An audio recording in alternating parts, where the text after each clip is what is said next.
mga kalabers natin dyan. So guys, so papakita ko lang sa inyo yung nangyari sa aking tanim. Yan no. Nakaka stress kasi ganyan yung nangyari mga kalabers natin.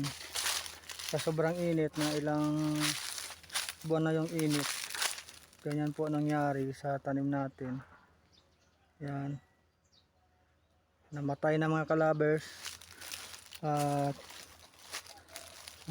sayang yan kasi pag bigla umulan, mas lalong mamamatayan sila kasi parang mapapasmo siya, parang mapapasmo yung tubo, yung talbos niya, sigurado mamamatay na yan pag umulan sa bigla. Ay mga kalabers, kalaber boy natin dyan, kung nakikita nyo yan, masyadong nangihinayang si lover boy dyan sa kanyang tanim na yan. Malaking ano na yan, malaking talo na yan para sa akin kasi malaki. Hindi lang ito, nasa kabila pa. Tara guys, punta natin guys yung sa kabila.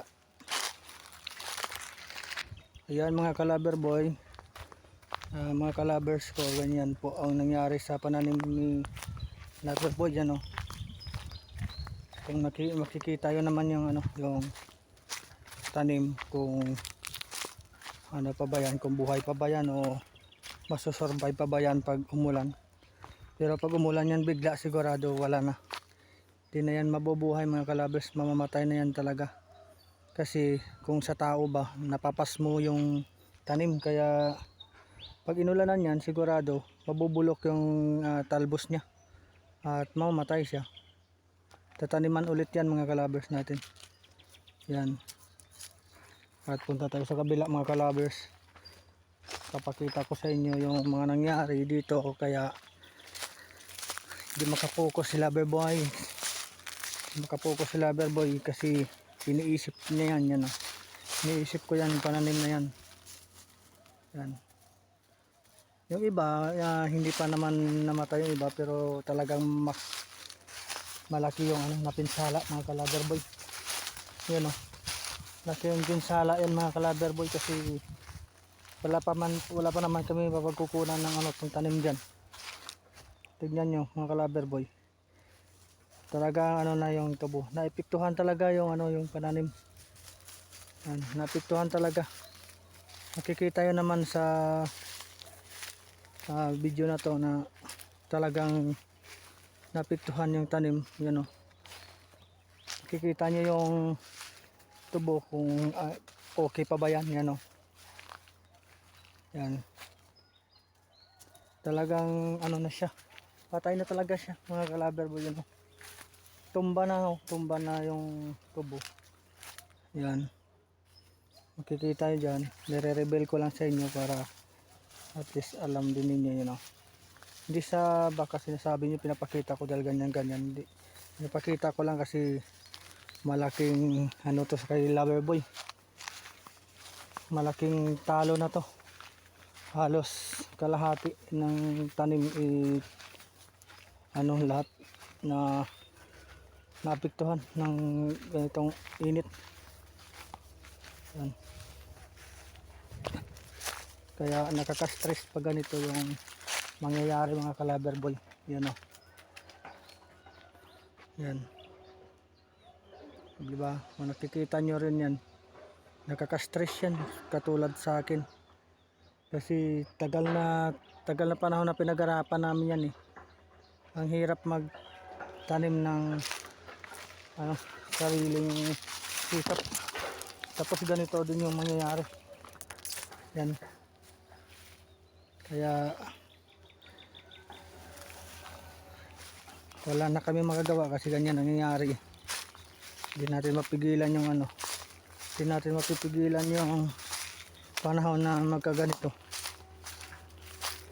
Yan o. Kung nakikita rin naman na ibang iba talaga yung tanim pag walang pinsala. Yan. Yan o. Sa gitna yan. O, diba? Nakikita yun naman yung pananim mo yan sa loob. ano na yan, patay na yan kasi tumba na yan. Kaya ngayon mahirap pag ganitong sitwasyon mga kalabers, kasi wala pa naman tayong budget na para paghanap ng pagtanim. Yan, ibang iba talaga yung kulay ng tubo ngayon kaysa sa walang pinsala. Kaya grabe mga kalabers, grabe yung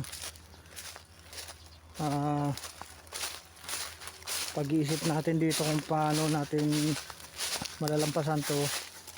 Kasi pag umulan talaga to mga kalabers, sigurado wala na talaga to, patay na talaga to, kasi mabibigla siyang maanuhan ng ulan, mapasmo siya at wala, mabubulok. Yan o, yan. Kahit mga saging, no, tingnan yung mga saging dito, wala na, patay na. Kaya talagang nag-iisip ako dito mga kalabers kung paano to, kasi dito lang naman kabuhayan ni Calaber Boy eh. Ito lang naman yung kaya hanap buhay dito. Tapos bago pagapasin to is 9 months bago gagapasin yung tubo na yan. Tapos ganito pa nangyari, di ba mga kalaber? Ang hirap. Kahit mga saging dito wala na, tumba na eh. Kahit mga puno dito, yan o, mga puno dito wala na, hanggang ang dahon namamatay na. Yan o, patay na ang mga dahon o. Kung nakikita nyo yan, yan o, diba, patay na. Sobrang init, grabing pinsala ngayon ang init mga kalaber. Yun lang, ito magagawa kasi ganyan nangyayari.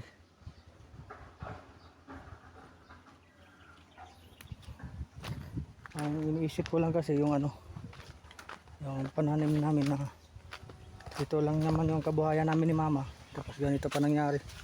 Yan o, wala na, hindi na natin masasurvive yung mga ganyan.